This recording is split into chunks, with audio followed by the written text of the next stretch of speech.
During the last class, we went over 5 different types of radioactive decay, and during today's lesson, we'll revisit these concepts and we'll begin to calculate the radioactive decay of these isotopes. One way that we calculate this is by using what we call the half-life, which would be the half-life of radioactive isotopes. So we'll start those notes by putting the title there, and then we'll define what half-life is. So write half-life again in your notes.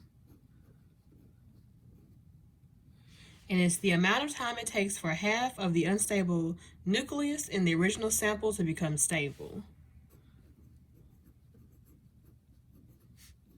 So write that.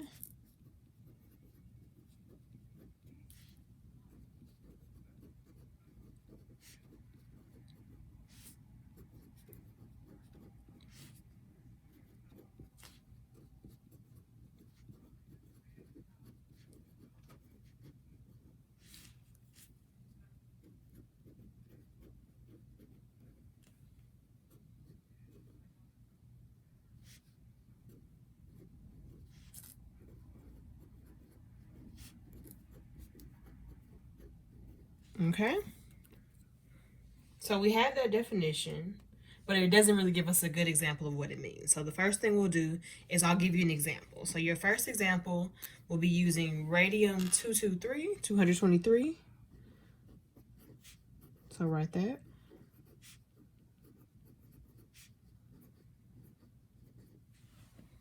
Okay, it's a radioactive isotope that emits 1 alpha particle. So you can write that. It emits 1 alpha particle.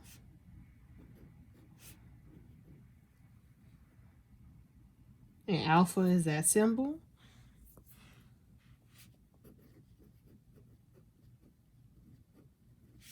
To become a more stable isotope.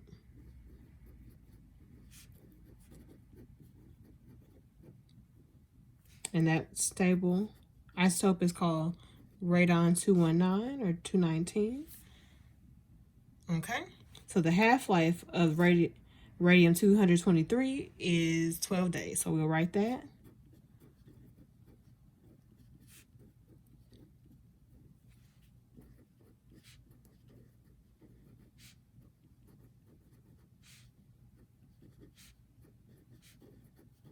Okay. So that's what your example is, and that's more than likely what your problems will look like. So in order to work on solving that, what we have to figure out essentially is what's happening over different days in the steps. So for the first day, which is the example they gave us, that'd be day 0. So in day 0, we have 100% of our original sample.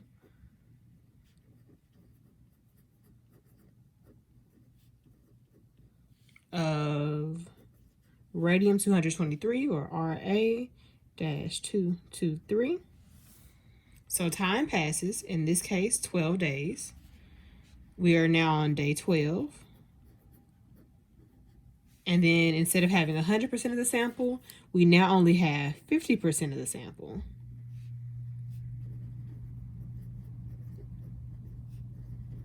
Of radium 223.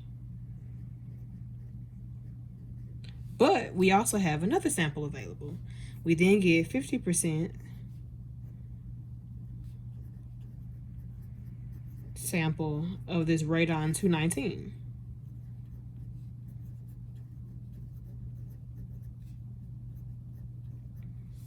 So essentially this is an example of the half-life we're talking about. If you'd like to try it again, we'll do that example as well. So after another half-life, or after another 12 days, we'd be on day 24. And then at that point, instead of having 50% of the sample, we'd only have a 25% sample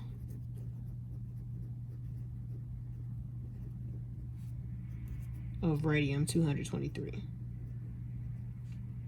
And that means that this 50% sample will then become a 75% sample of radon 219. So this is your first half-life, and there's the second half-life. So basically what happens in this half-life is that each of these arrows represents 12 days. So write that.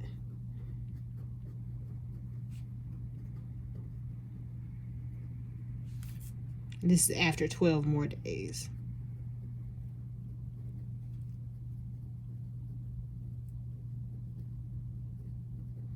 Okay? So that's one example of what happens. Another example to look at is the one I'll put up next.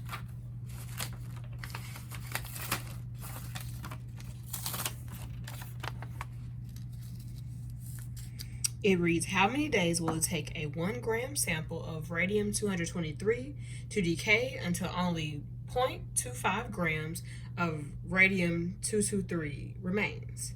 The half-life of that, again, is still 12 days. So in order to solve for that,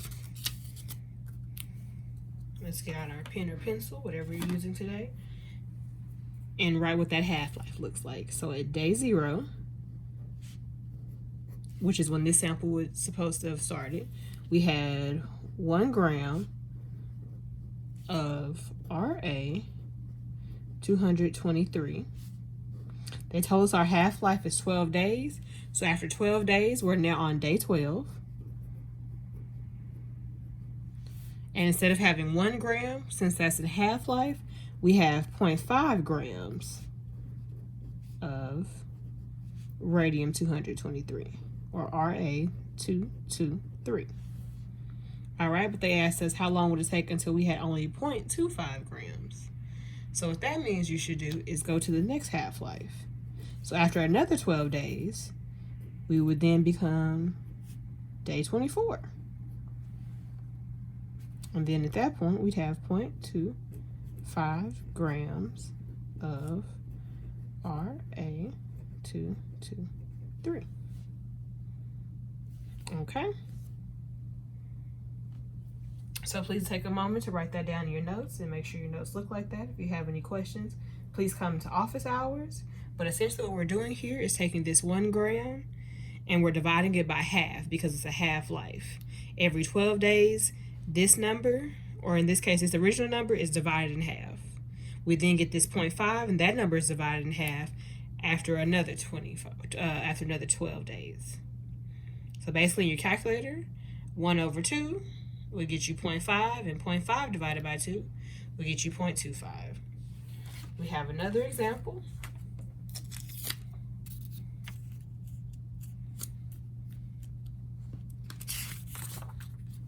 The other example reads, what is the mass of radium-223 will remain from a 100 gram sample after 36 days? Again, the half-life remains the same, and it's 12 days. So in this case, we'd be looking at the grams of the sample. So on day 0, we have a 100 gram sample of radium-223. But we need to find the half-life of it. So since the half-life is 12 days, we go from day 0 to day 12. And that 100 gram sample would then become 50 grams.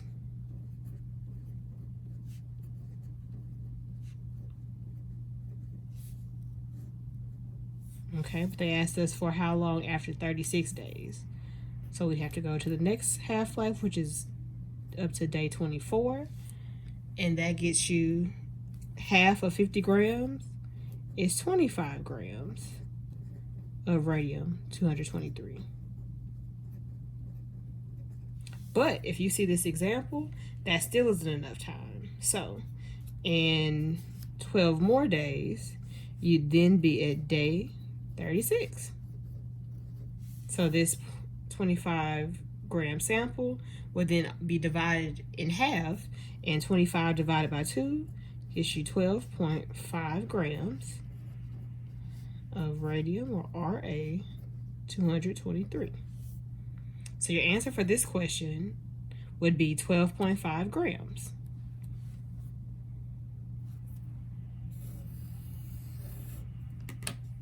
And I'll highlight the specific portion that they're looking for.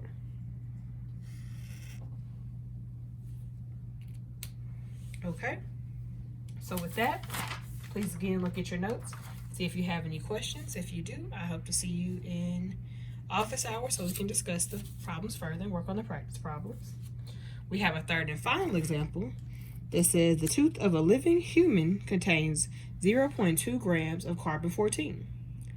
An archaeologist found a tooth that only contains 0.0125 grams of carbon-14. How old would that tooth be? And the half-life in this case would be 5,700 years. So the difference in these examples is that previously we were talking about days, the half-life being a few days. In this case, we're talking about a few thousand years. So the process basically remains the same, but just keep in mind that we're talking about years and not days.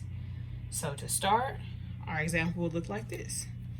After 0 years,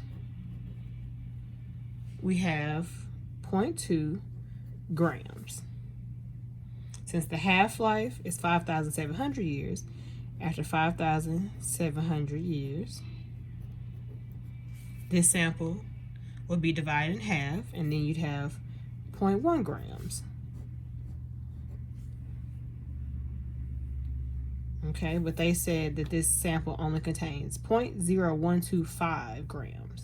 So that means we have to keep going to more half-lives. So if we do that, if we add another half-life, we're up to 11,400 years. And if that's the case, this 0.1 gram would further be divided by 2, and that will get you 0.05 grams.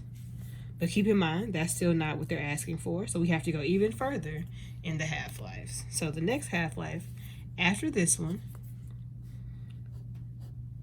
would be 17,100 years. And we take this 0.05 sample, and because it's a half-life, it would be divided by 2 or divided in half, and that will get you an answer of 0.025 grams. Okay, and keep in mind that all of these are grams of carbon-14, since that's what they're asking us for. And that's a small number, but that's still not what they're asking for. So we have to go down one more set of half-lives. So if you add another half-life onto this, basically all you'll be doing is adding 5,700 to this number here. And that will get you 22,800 years, which is a very long time. And then at that point, if you divide this number by 2, you would finally get the answer that they're looking for. You get 0.0125, that is, grams of carbon. So the question that they asked was, the tooth of the living human contains 0.02 grams of carbon. They found this older tooth, and they want to know how old is that tooth. So in this case, they're asking for the years. So in this case, that tooth is 22,800 years old. Okay, so we've come to the stopping point in our notes. Please make sure that you look at the examples. You have your notes the way I have mine, and if you have any questions, please come to office hours from 2 to 3 p.m. Once you finish taking notes, please make sure that you do the do now if you haven't already done so, that you work on the practice problems, and that you finish the exit ticket for today. Also, make sure that you fill out your attendance form, and I'll see you at office hours.